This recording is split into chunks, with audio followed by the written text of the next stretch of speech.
What's up, guys? Welcome back to the channel, Serenity Soul Invictus. Today I want to talk about something that's quite different. I had a few epiphanies over this weekend after, mourning the loss of my dad. And I thought I'd share some of them with you. I thought we'd do a video on this. I'm not really feeling in the mood to actually get all spruced up and stuff for camera, so I'm gonna record. Hope you all don't mind. But today we're gonna talk about depression, and we're gonna talk about why it is that you could actually just be more so angry than depressed, than sad, because we often associate the word depression with sadness. And depression comes in so many shapes and forms. So after having a little morning meltdown this morning, which is not unusual, I thought about it and I said, okay, perhaps I actually answered my own question.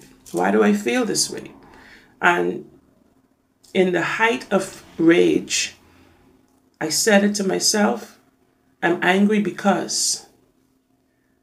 I didn't say I'm sad because, I said I'm angry because.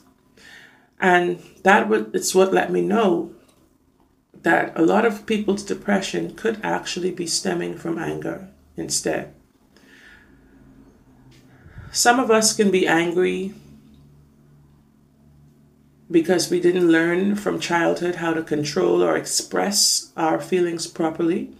We may have come from homes where it was taught that it was wrong to show anger. And so we learn to suppress a lot of our feelings and emotions towards certain subjects or people. Some of us may have come from the opposite dynamic, where fits of anger were the norm, where obscenities were swung left, right, and center, where fights broke out, where everything turned to ultimate calamity when people got angry. And so it could have caused the pendulum to swing, caused us to move towards either one side or the next severe end, where we go in fits of rage, where we can't control ourselves. It's like you have another brain, another personality.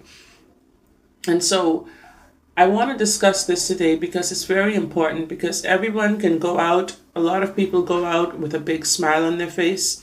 They can go out, they can laugh and have the most joyous, sociable time together with others. They can, be open-minded and have fun and kick back. And then when they're put in certain environments, they lose it. All hell breaks loose, And I think that's due to certain triggers that they aren't seeing that they need to actually eliminate from their life. Sometimes we don't even know what our triggers are. Sometimes we do, and we try to ignore them. The longer you ignore them, if you do know, I'm going to say the longer and worse you're setting yourself up for major meltdowns and intense, severe depression, okay, that can actually really, really ruin the quality of your life and the lives of those around you. What am I talking about? Triggers. For some, a trigger could be so small a thing that other people laugh and say, oh, really? That's what you're losing your mind over? Like, okay, gee, wow, and not understand that for that person, that was a major scar, a major wound in their heart from they may have been a child. And so everything and every time that comes up, everything that relates to that, the wound is torn wide open again. And they're put in a vulnerable place, as if they are a child once again, who is defenseless, who is all alone, who feels unloved, unwanted. Then again, a trigger for some person could be something completely different. So what your trigger may be is obviously different for someone else. Could it be the fact that, you grew up without a father? Could it be the fact that you are with a person who reminds you of a person that abused you? Or not saying this is my story. I'm just saying that all the different varieties it could be of triggers. What could set someone off may be the very thing that actually brings out the beauty in someone else. So it's very important to get to know yourself, to go deep in solitude and take a look inside of your heart, take a look inside of your mind. Who are you? What has shaped you? What has molded your experience? What triggers you the most?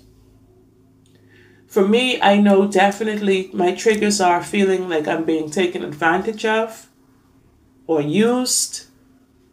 My triggers definitely are people trying to make me feel inferior in any kind of way. Definitely these are triggers that most people would say they have. This would trigger anybody. People who never have suffered from depression, this would trigger them. But for some, when you go for so long, in and out of things for so long, the same triggers, the exact same triggers for years or decades, it takes a toll on you mentally.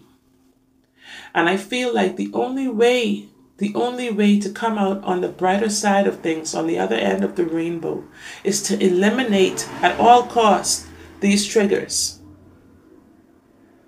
Sometimes you have to hit rock bottom in order to figure out, okay, you know what?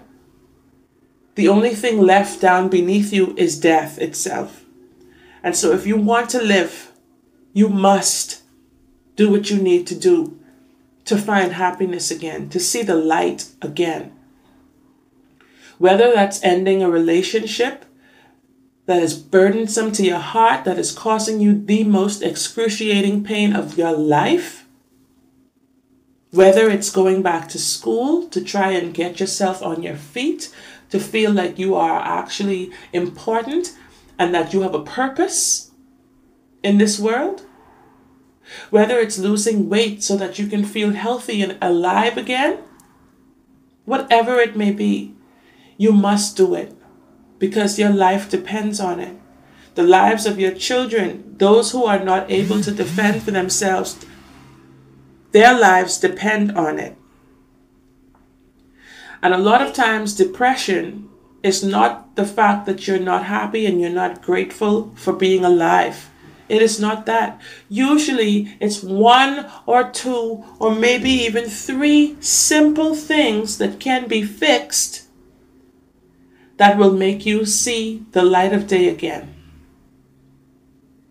Sometimes we feel like we're so tough, we're so strong that we can handle anything. And at the slightest little poke, we lose all control. This is a big sign of depression because it's something that you are swallowing back. It's something that you are not letting go of. It's something that is with you, that's you're carrying around with you like a big backpack of baggage that weighs more than you do. You have to let it go. You have to learn to let it go. You have to go out and you have to find friends of your own. You have to be able to actually navigate throughout your life as if you are the pilot, you are the captain. You cannot let other people navigate your life for you. You will never be happy. You will always be depressed. If you are at the mercy and whim of any other person as an adult, that's a recipe for severe depression. Get out and get yours. Now, some people are depressed because they feel like they had to get theirs their whole life. They felt like there was a struggle and a fight their entire life to survive. In cases such as this, these people know that they need the opposite. You need to not just date anybody who's going to make you continue to fight for them like as if, you haven't already been fighting your entire life. You need to sit back and actually trust the universe. You need to let go of the pain of the past. And the only way you can let go of that is by letting go of the triggers, whatever that it is that triggers you, that's from the past. Even if a person meant you well, they can still trigger you in certain ways. We are all different. Everybody's characteristics and personalities are different. So a person who lacks emotional intelligence may be the best person around you. They may be your support. They may be your best friend. They may be whatever, your hubby, your whatever. But this person grew up in a home that lacked emotional intelligence. And so this person never knows how to talk to you in a sensitive manner, to understand the tightrope that you're walking on emotionally yourself, trying to balance it all. In cases like this, you need to actually separate yourself so that emotionally speaking, you can find those who actually encourage you, those who understand where you're coming from and uplift you. Not those who are going to make you feel like crap about yourself, even worse. Not those who are going to take your pain and smear lemon juice all in that open wound with salt on top to garnish. That's not what you need. That's the last thing you need. And you need to ditch that person because that is not your friend, if you ask me. You need to take a stand for yourself. You need to put your foot down and teach people how to treat you. Life is too short, man. After seeing your own flesh and blood get put into the ground, you start to analyze your entire life. You start to evaluate, okay, moving forward, what are the steps that I can take to better my life while I am here?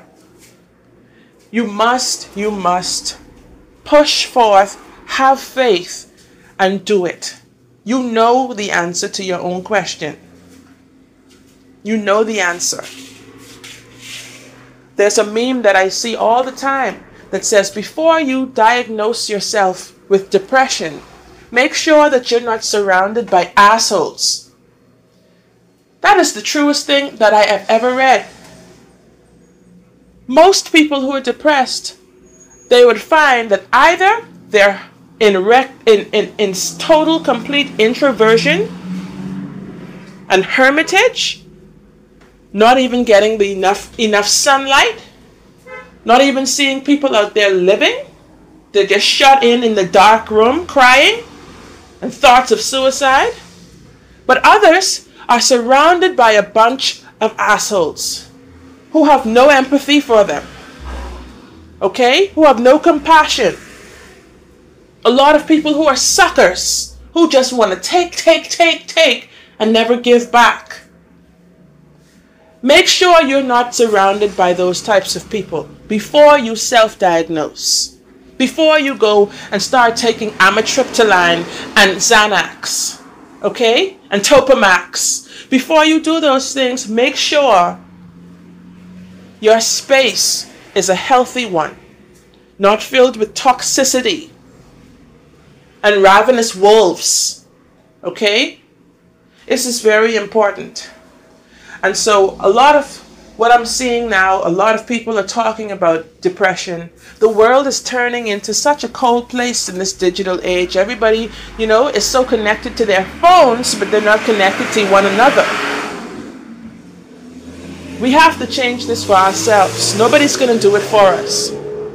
And so, you guys, I'm going to come back with another part to this.